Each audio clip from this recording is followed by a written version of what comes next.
오늘 우리가 읽은 단락을 이해하기 위해서는 약간의 복습이 필요할 것 같습니다. 원래 로마서를 바울 사도가 적었을 때는 이렇게 장절을 나눠 놓지 않았죠.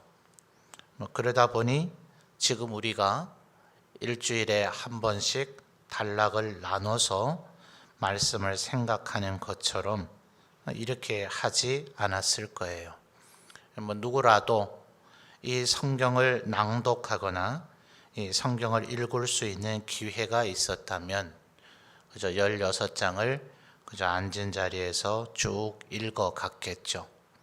그렇게 했다면 굳이 약간의 복습이 필요하다 이런 말을 할 필요는 없었겠습니다만, 우리는 지금 단락을 한 주씩 나누어서 생각을 하다 보니 오늘의 우리가 읽은 단락이 왜 바울 사도는 이런 말을 할 필요가 있었을까?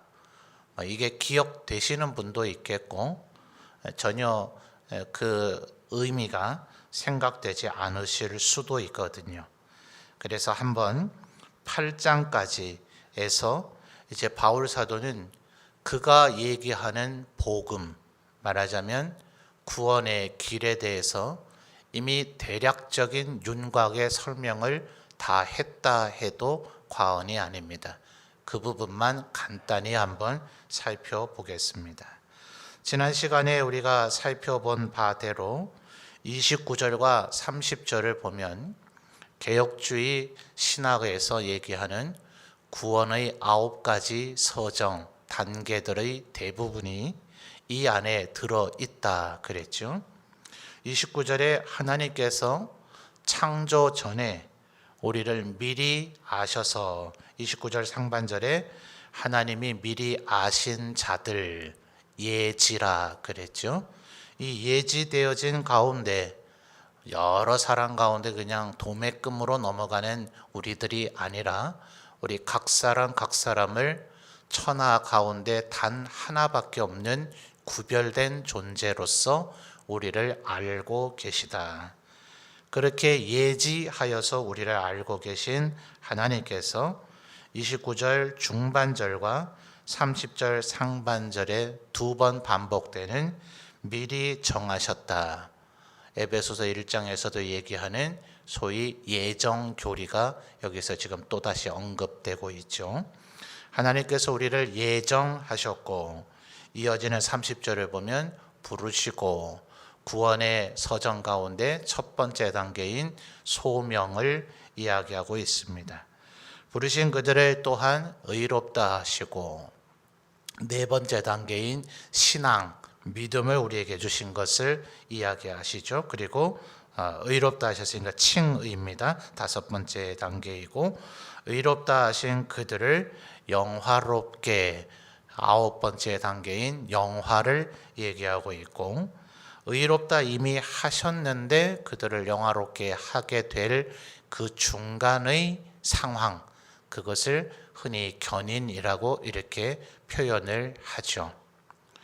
자, 하나님께서 창조 전에 우리를 이미 이렇게 예정하셔서 우리가 하나님의 부르심에 따라 하나님께서 주신 믿음으로 말미암아 의롭다고 칭해지고 영화롭게 되는 그 길을 걸어가는 여정 가운데 있습니다. 그러니까 이것은 율법을 지킴으로써 되는 것이 아니라 예수 그리스도를 믿는 그 믿음으로 말미암는 의로움이라 그랬습니다. 근데 도대체 그 예수님을 믿는다 하는 것이 우리에게 어떤 형태로 드러나느냐 하는 거죠. 율법을 지키냐 아니냐 이거면 너무나 선명하잖아요. 때로 우리 스스로 나를 속일 수도 있겠고 다른 사람 앞에서 나를 속일 수도 있겠지만은 내 마음과 내 양심은 정확히 알겠죠. 내가 율법을 지켰는지 안 지켰는지. 그러니 만약 율법을 지켜서 구원을 얻는 것이라면 나는 아직 구원 못 받았네. 나 구원 받았네. 스스로 아마 선명할 거예요. 자, 그런데 우리가 예수님을 과연 믿고 있는가? 내가 지금 이 29절 30절에서 얘기된 창조전에 우리를 아셔서 미리 예정하시고 부르시고 의롭다 하시고 영화롭게 하시는 이 구원의 길을 내가 지금 잘 걸어가고 있는가? 이게 선명하냐 말이에요. 바울 사도의 고백을 보니 조금 선명하지 않아 보일 때도 있죠. 자, 7장으로 조금 거슬러 가서 보시면 7장 18절과 19절에 보겠습니다. 자, 7장 18절과 19절에 보시면 바울 사도가 자신의 내면 속에서 두 개의 자기가 싸우고 있는 모습을 묘사하고 있다 그랬죠. 18절, 19절 7장입니다. 함께 봉독하겠습니다. 내 속 곧 내 육신에 선한 것이 거하지 아니하는 줄을 아노니 원함은 내게 있으나 선을 행하는 것은 없노라. 내가 원하는 바 선은 행하지 아니하고 도리어 원하지 아니하는 바 악을 행하는도다. 자, 이렇게 바울 사도의 내면에서 두 개의 내가, 성령의 법을 따르려고 하는 나와 그리고 죄의 법을 따르려고 하는 내가 22절 23절에 보니 서로 싸우고 있다. 그래서 24절에 심지어 자기 스스로를 곤고한 사람이라고 이야기까지 했다 그랬습니다. 자, 그런데 18절 19절을 다시 잘 보시면 이것이 지금 바울 사도가 얘기하는 요 얘기가 과거형입니까? 현재형입니까? 18절에 내 속 곧 내 육신에 선한 것이 거하지 아니하는 줄을 아노니 거하지 아니했었던 적이 있었던 줄을 아노니라고 얘기하지 않았죠. 거하지 아니하는 줄, 그리고요 원함은 내게 있으나 선을 행하는 것은 없었었노라 라고 얘기하지 않고 있죠. 19절도 마찬가지죠. 내가 원하는 바 선은 행하지 아니하고 도리어 원하지 아니하는 바 악을 행했었던 일이 있었었노라 이렇게 얘기하고 있지 않죠. 과거에 내가 하나님 말씀대로 은혜 가운데 살려고 무던히도 노력했지만 그때에는 도저히 안 된 일이 있었다라고 과거의 일로서 이 얘기를 하고 있지 않죠. 문체 자체가 지금 현재형입니다. 놀랍지 않아요? 바울 사도가 지금 로마인들에게 복음을 너희들에게 더 알려주고 싶다고 복음서를 기록하고 있는 이때의 바울조차도 이 싸움이 여전히 진행되고 있었더라 하는 거예요. 그러니 바울의 지금 7장 18, 19절의 시제라 그래요. 과거냐 현재냐 미래냐 이 시제를 보아도 현재의 일이고 또한 우리가 지금 8장 29절 30절의 소위 구원의 9가지의 서정을 바울 사도가 얘기하고 있는 이것이 영화롭게 되어지는 마지막 단계는 우리가 이 세상의 삶을 마감하거나 주 예수 그리스도께서 재림하시는 그날에 종결이 되어지기 때문에 우리는 지금 성화와 견인의 그 과정 속에 서 있단 말입니다. 그러니 내가 하나님의 법, 성령의 법을 따르고자 하는 그런 노력을 내가 무던히 하고 있지만 바울 사도의 자신의 실체적인 경험의 고백으로도 그러하고 교리의 논리로도 그러하고 우리의 경험으로도 그러하고 지금 이 자리에 이 추운 날 예배드리러 나올 정도의 하나님을 향한 충성과 열정이 있는 우리조차도 때때로 우리의 내면 속에서 두 개의 내가 싸우고 있는 나 또한 바울 사도처럼 곤고한 사람이구나 하는 고백을 할 수밖에 없는 우리들이 아니냐 하는 겁니다. 맞습니까? 아멘이죠? 여기까지 다 이해되시죠? 자, 그러면 바울 사도는 지금 8장에서 우리가 하나님 앞에 구원의 길에 계속 서 있다는 것을 확인하고 또 혹은 우리의 구원을 더 견고하게 하는 방법을 제시를 해줬죠. 8장 5절을 한번 보겠습니다. 8장 5절과 6절입니다. 자, 여러분이 한번 읽어주세요. 8장 5절과 6절 시작.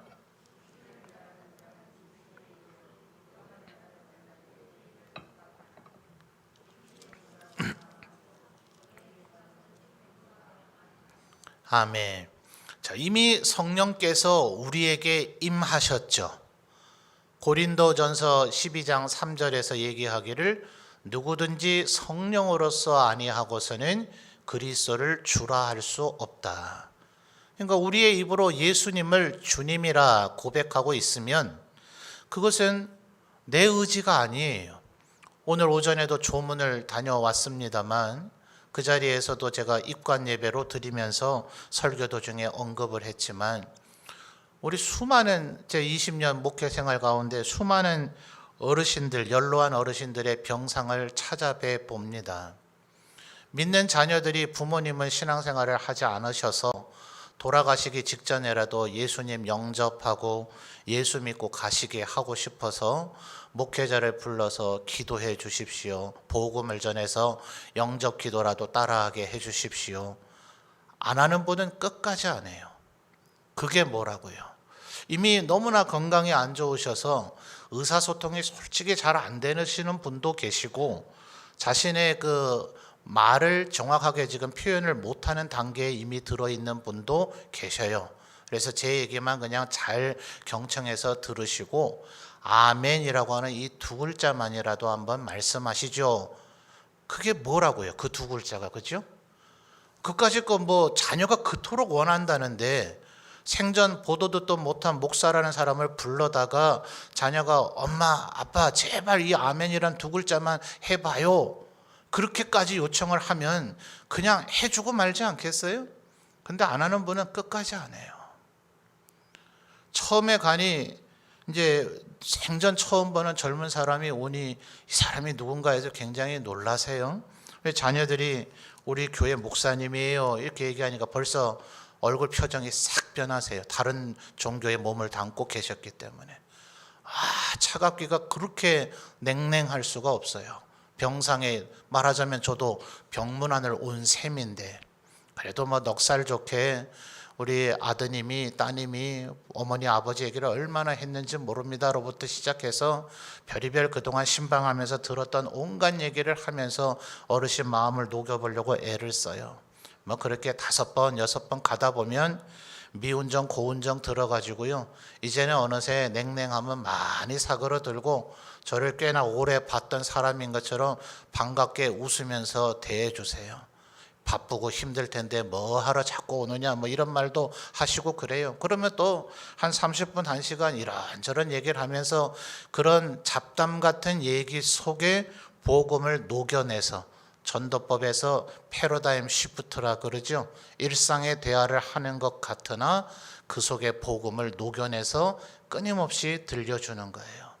그렇게 들려주다가도 제가 그래도 목사니까 오늘 이제 가야 되겠는데 목사하는 일이 기도입니다. 제가 온 김에 기도 한번 해드리고 갈게요. 그러면 방금 전까지 웃고 하하호 하면서 따뜻한 표정으로 대화를 나누던 그 어르신이 갑자기 저를 처음 봤을 때 그 싸늘한 표정으로 변하면서 기도는 싫으니 그냥 가요 이렇게 얘기하던 분들을 제가 몇 분 뵌 적이 있어요.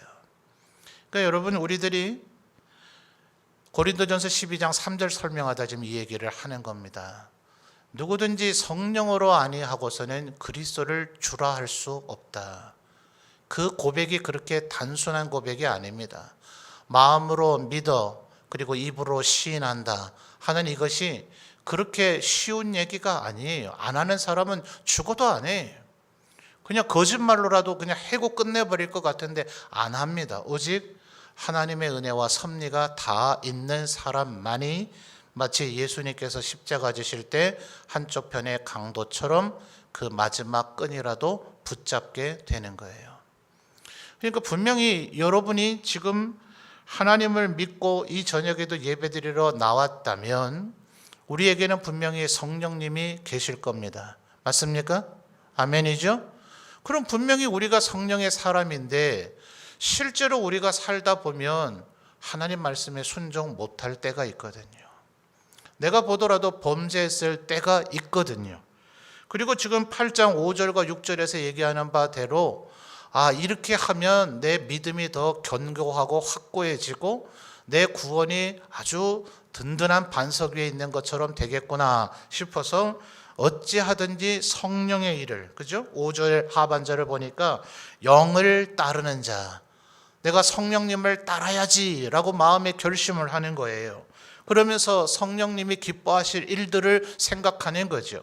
갈라디아서 5장 22, 23절에서 얘기하는 성령의 열매를 맺기 위해서 때로는 충성도 해보고 절제도 해보고 할 수 있는 대로 다른 사람들에게 양선하고 화평하고 친절하게 대해보려고 온갖 노력을 기울이고 사랑하고 오래 참고 성령의 일이잖아요. 내가 성령님을 따르고 성령님에게 순종하겠습니다. 이것이 나에게 믿음이 있는 증거라 성경이 알려주고 있으니 그 일을 애써 보려고 힘을 쓰는 거죠. 또 6절에도 얘기하는 바대로 우리의 생각 자체를 아예 바꾸려고 노력을 하는 거예요. 악한 생각, 미움의 생각, 증오의 생각, 음란한 생각, 시기 질투하는 생각 같은 것들은 가능한 다 지워버리고 소멸시켜버리고 오직 사랑하고 화평하고 화목하고 인내하는 그런 하나님이 기뻐하시는 생각조차도 그렇게 하려고 6절 하반절에서 명시된 것도 있지요. 영의 생각은 뭐예요? 생명과 평안이라. 이런 생각을 하려고 무던히도 애를 쓰지만 아까 7절, 18, 19절과 25절에서 바울 사도가 뭐라 했다고요? 현재의 바울이었죠. 이 로마서를 기록하고 있는 바울조차도 곤고한 사람의 지경에 빠지더라 하는 거예요. 그러면 바로 오늘 우리가 읽은 단락과 같은 딜레마에 빠지게 되는 거예요. 나는 도대체 구원받은 사람이냐 아니냐. 이럴 때 우리의 내면에서부터 누군가 솔직히 우리가 교회에 출석하며 신앙생활을 하면 그래도 나름대로 하나님 앞에 순종하고 믿음대로 사는 것 같아 보이잖아요. 그러니 우리의 겉모습을 보고 우리 담임 목사님이 그래도 말씀대로 살려고 하겠지 그렇게 생각하지 않겠어요? 그러니까 우리는 겉으로는 사실 잘 몰라요. 그런데 우리의 내면에서부터 악한 영이 소위 참소를 한단 말입니다. 마치 욥기에서 하나님의 그 법정에서 욥을 마귀 사탄이 그가 하나님께서 그에게 워낙 잘해주시니 그가 그러지 그에게도 좀 고통과 시련을 줘 보십시오. 그러면 그가 하나님 앞에 그렇게 순종하고 하나님을 따르며 사는가? 잘해주면 누가 못합니까? 이런 식으로 우리를 참소하고 또 우리가 무슨 생각을 하고 무슨 말을 하고 무슨 행동을 했는지 하나님만 아시는 게 아니라 마귀 사탄도 알고 있으니 하나님 저를 어찌 의롭다 할 것입니까? 저 자를 어찌 하나님의 자녀라 할 것입니까? 저 사람이 어떤 생각을 했는지 어떤 말을 했는지 어떤 행동을 했는지 하나님 정녕 모르신단 말입니까? 이렇게 우리를 하나님의 법정에서 마귀가 고소하고 고발하고 참소할 것이다.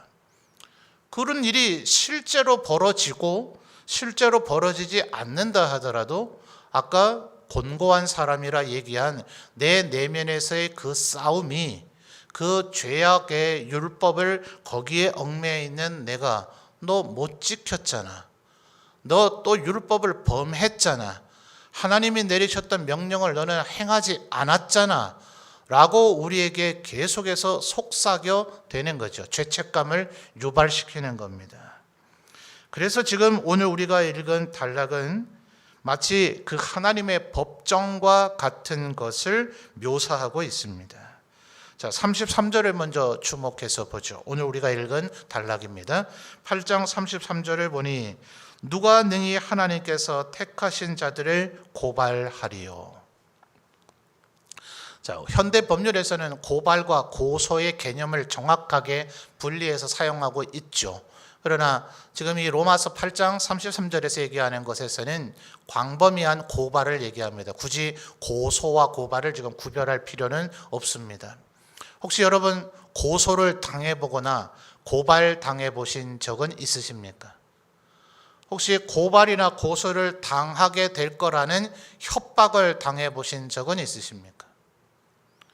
내가 조금 더 악한 일을 하지 아니하고 나는 바르게 옳게만 공명정대하게 했다라고 누누이 정말 돌다리를 두들겨 건너가듯이 말 한마디 하더라도 행동 하나 하더라도 온갖 것을 점검하고 자로 재보고 또 재보고 그렇게 말하고 행동하고 살았는데도 불구하고, 그러니 나는 양심상 하나님 앞에서는 내가 의인은 아닐지라도 누가 나를 고소하거나 고발할 수 있으랴라는 자신감을 갖고 살았다 하더라도 누군가 여러분을 고소 고발하겠다고 협박하면 그때의 그 두려움을 여러분 경험해 보신 적이 있으십니까?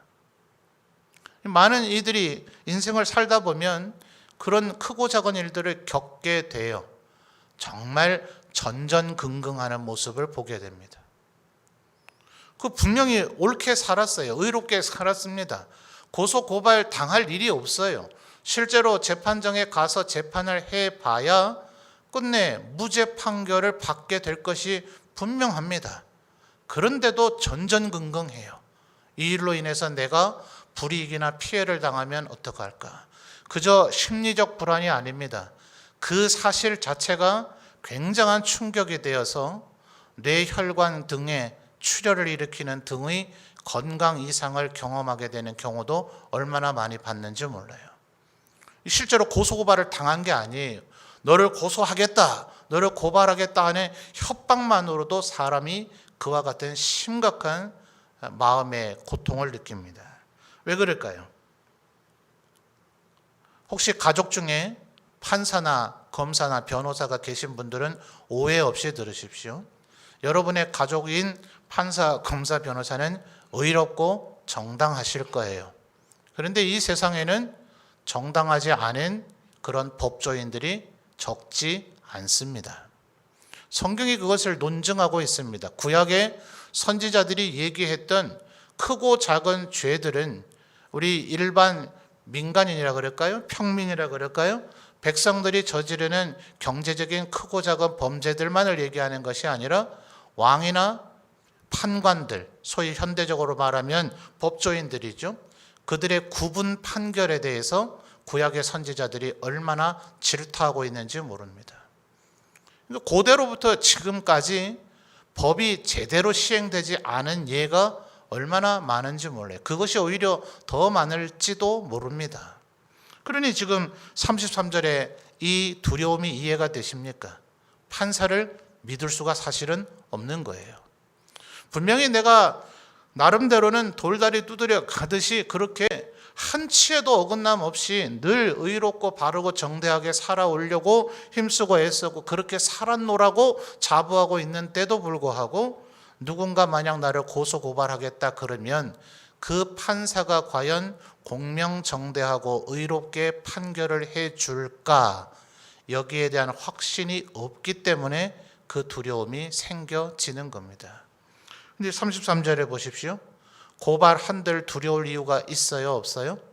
우리를 판결하실 이는 정대하신, 의로우신, 모든 것을 아시는, 조금도 실수나 그릇됨이 없으신 하나님이 재판장이십니다. 그래도 우리가 죄를 지었잖아요. 그러니까 34절에 이어서 이런 얘기를 합니다. 누가 정죄하리요? 죽으실 뿐 아니라 다시 살아나신 이는 그리스도 예수신데 이분께서 하나님의 우편에 계실 뿐만 아니라 우리를 위해서 간구하신다. 우리는 지난 시간들을 통해서 26절 하반절에 성령님께서 말할 수 없는 탄식으로 우리를 위해서 친히 간구하신다 하는 것을 이미 살펴본 바가 있습니다. 그래서 26절과 34절을 넓은 뜻에서는 성자 예수 그리스도와 성령님께서 우리가 하나님 앞에 뭘 기도해야 되는지조차를 모를 수가 있기 때문에 우리를 위해서 기도해 주신다는 의미라는 것을 이미 우리가 살펴봤습니다. 넓게는 이 간구라고 하는 단어가 바울 사도가 지금 우리를 위해서 기도하시고 계시다. 성령님도 우리를 위해서 기도하시고 예수님도 우리를 위해서 기도해 주신다라는 의미로 사용한 것이 맞습니다. 그러나 34절은 그 의미만이 있는 것이 아니라 33절과 34절은 재판정을 지금 묘사하고 있는 부분으로서 예수님께서 일종의 변호사가 되어서 우리를 위해서 변호해 주시는 거예요. 여기서 구태여 설명할 필요가 없기 때문에 언급도 등장도 시키질 않았습니다만 이 재판정에 우리를 고소고발하는 검사는 누구일까요? 그는 곧 마귀입니다. 그러니까 마귀가 우리의 실상을 적나라하게 폭로하든 혹은 우리를 모욕하고 모함하고 비방하고 비판하든 우리는 두려울 이유가 없습니다. 첫째는 하나님이라고 하시는 이 재판장께서 한치의 어긋남도 없으시고 의로우시고 정당하시기 때문에 하나님은 언제나 옳으시다. 신정론이 우리의 주요한 신학의 주제 중에 하나다 그랬죠. 하나님은 전지하시고 전능하시며 언제나 옳으시고 단 한순간도 실수나 그릇됨이 없으신 분이시기 때문에 옳게 우리를 판결하실 겁니다. 근데 우리가 지은 죄는 어떡합니까? 하필이면 예수님께서 변호사가 되셨네요. 예수님이 어떤 일을 하셨죠? 우리 대신 죽으심으로 우리의 모든 죄값을 지불하셨습니다. 그 일을 다른 이가 해서 이 변호사가 누군가 이 사람을 위해서 대신 죽었다는 것을 설명하고 입증한다고 해도 충분히 입증해 내실 지혜의 근원이신 예수님이시지만 예수님은 제3자가 한 일을 우리를 위해서 변호하시는 존재가 아니라 직접 그 일을 하신 그분이 우리의 변호사가 되셨습니다.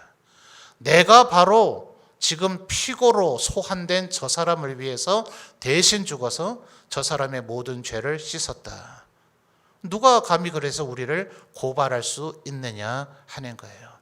그러니 여러분, 하나님께서 창조 전에 우리를 이미 예정하셨고 우리를 부르시고 우리에게 믿음을 주셔서 의롭다고 선언해 주시고 우리를 양아들과 양딸로 삼으시고 우리를 지금 끊임없이 성령으로 감동시켜서 거룩하게 성화시켜 나가고 계시니 때로 우리가 범죄하고 실수하고 넘어져도 우리가 내 내면 속에서 곤고한 사람처럼 내 속에 두 개의 내가 끊임없이 싸우며 내 자신이 나에게 말하기를 너가 과연 하나님의 자녀가 맞느냐 그렇게 말하는 상황이 혹여 벌어진다 할지라도 절대로 두려워 떨지 말아야 된다 하는 겁니다. 그러므로 지금 33절과 34절을 살펴봤습니다만 오늘의 설교 제목 누가 우리를 실제로는 31절부터 나오고 있죠. 같이 찾아볼까요? 31절 그런즉 이 일에 대하여 우리가 무슨 말하리요 만일 하나님이 우리를 위하시면 누가 우리를 그렇죠? 누가 우리를 대적하리요. 33절 이미 살펴봤죠. 여기는 우리라고 하는 단어가 생략되어 있지만 하나님께서 택하신 자들, 누가 능히 하나님께서 택하신 자들보다 구체적으로 묘사했습니다만 인칭 대명사로 바꾸면 우리죠. 그러니까 누가 우리를 고발을 하느냐 말이에요. 또한 34절에도 하반절에 예수님의 역할을 설명하면서 우리를 위하여 간구하신다 했으니 누가 우리를 정죄하리요 라는 문장이 맞죠. 또 35절에서도 누가 우리를 그리스도의 사랑에서 끊으리요. 그러니까 이 대목이 로마서 8장의 백미입니다. 성령님께서 우리에게 오셔서 하나님께서 우리를 창세전에 예정하시고 하나님께서 우리에게 믿음을 주시고 성령님께서 우리 안에서 역사하셔서 우리에게 도장을 찍어 인치시고 우리의 마음에 역사하셔서 예수 그리스도를 믿어 그분을 영접하고 우리의 입으로 주님을 고백하게 아까 고린도전서 12장 3절을 말씀드렸죠. 누구든지 성령으로 하지 아니하고서는 그리스도를 주라 할 수가 없다. 이 일들이 우리에게 일어났다면 때때로 우리가 실수하고 범죄하고 쓰러지고 넘어진다 할지라도 물론 그 일에 아무런 문제의식을 느끼지 아니하고 그 일을 습관처럼 행하고 전혀 그 일 속에서 헤어나려고 하지 않는 태도를 가져서는 안 되겠지만 우리가 하나님의 자녀가 아닌 것처럼 마치 구원받지 못한 것처럼 여전히 죄의 사슬 아래 있는 것처럼 우리가 죄의 종인 것처럼 굴어서는 안 된단 말입니다. 그때마다 이 말씀을 계속해서 다시 읽으십시오. 누가 우리를 대적하리요? 누가 우리를 고발하리요? 누가 우리를 정죄하리요? 누가 우리를 그리스도의 사랑에서 끊으리요? 하나님이 의로운 재판장이 되시고 예수님께서 우리의 변호사가 되어 주셨으니 그 누구도 우리를 이 사랑에서 끊으실 수 없다 하는 거죠. 그래서 이 말씀을 우리의 마음에 새기고 살아갈 때에 또한 32절 말씀을 보면 이미 하나님께서 자기 아들을 아끼지 아니하고 우리에게 주셨으니 우리 모든 사람을 위해서 아들을 주신 그분이 아들과 함께 모든 것을 우리에게 주시지 않겠는가. 그러니 바울 사도는 지금 현재의 그런 상태, 고발당하고 정죄당하고 대적을 당하는 그런 상태에 만족하지 말고 하나님께 아들을 주신 그 하나님께 간구하라는 거죠. 하나님 나에게 성령 충만하게 하옵소서. 나에게 의의 열매가 있게 하옵소서. 바울 사도는 다른 곳에서 그렇게 얘기하죠. 남자답게 일어나서 죄와 싸우라. 의의 선한 싸움을 싸우라.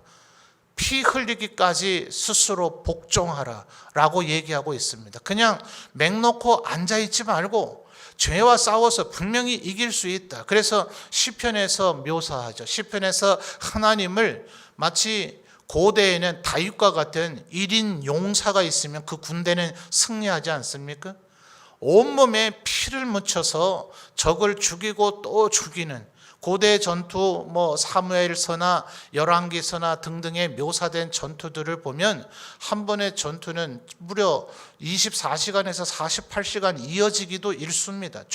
중간에 밥 먹고 쉬고 이런 시간 없어요. 계속해서 싸우는 겁니다. 그러니 얼마나 피곤하겠어요. 이 여호와 하나님을 묘사하고 있는 한 시편의 묘사가 하나님께서 온몸에 피를 묻히고 적 대적과 원수와 싸워서 이기시면서 목말라 마치 기드온의 300용사가 그렇게 했던 것처럼 한쪽 무릎을 꿇고 한 손으로는 물을 움켜서 드시면서 눈으로는 적을 응시하시면서 우리를 위해서 앞장서서 계속해서 나가 싸우시는 하나님을 그렇게 묘사합니다. 그 하나님이 우리의 대장이 되시고 우리의 하나님이 되시고 우리의 왕이 되시고 우리의 친구가 되시고 우리의 아버지가 되어주셨습니다. 그러니까 누가 감히 우리를 대적할 겁니까? 누가 우리를 고발할 겁니까? 누가 우리를 정죄할 겁니까? 누가 우리를 그리스도의 사랑에서 끊을 겁니까? 때때로 우리가 하나님 앞에 영광 돌리며 살아가려고 애쓰다가도 죄의 유혹 때문에 혹시 시험 들어서 혹은 우리의 뜨거운 열정이 식어져 버려서 하나님 앞에 온전히 영광 돌리지 못해서 내가 하나님의 백성이 맞는가? 이렇게 신앙생활가 되겠는가? 이런 생각이 들 때, 내 은혜가 밑바닥을 친다 싶을 때 이 말씀을 다시 묵상하시며 힘과 용기를 내시는 우리 성도들이 되시기를 바랍니다. 하나님께서 때때로 우리의 연약함을 26절 보십시오. 성령님께서 왜 우리를 위해서 말할 수 없는 탄식으로 기도하신다 했습니까? 26절 이와 같이 성령도 그다음 뭐예요? 우리의 연약함을 도우시나니. 하나님은 이미 우리가 연약함을 알고 계십니다. 얼마나 우리에 대해서 상세하게 알고 계시면 우리 대신 죽으실 것을 결심하시고 그것을 행하셨겠습니까? 우리가 연약한 줄 아십니다. 그러니 하나님 앞에 체면치레할 것도 없고 하나님 앞에 연약한 나를 감출 것도 없고 또 어떻게 하나님 앞에 가서 또 나를 용납해 달라고 말할 것이냐 주저할 것도 없고 주님은 여전히 두 팔 벌려 우리를 안으시고 용납하시고 우리를 품에 안아 주실 것이니 그 어떤 마귀가 우리를 참소할지라도 때때로 내가 좌절하고 쓰러지고 넘어졌을지라도 누가 우리를 대적하리요? 누가 우리를 고발하리요? 누가 우리를 정죄하리요? 누가 우리를 그리스도의 사랑에서 끊으리요? 이 말씀을 되뇌이며 다시금 주님 주시는 힘으로 힘내어 일어나시는 우리 모든 성도들이 되시기를 바랍니다.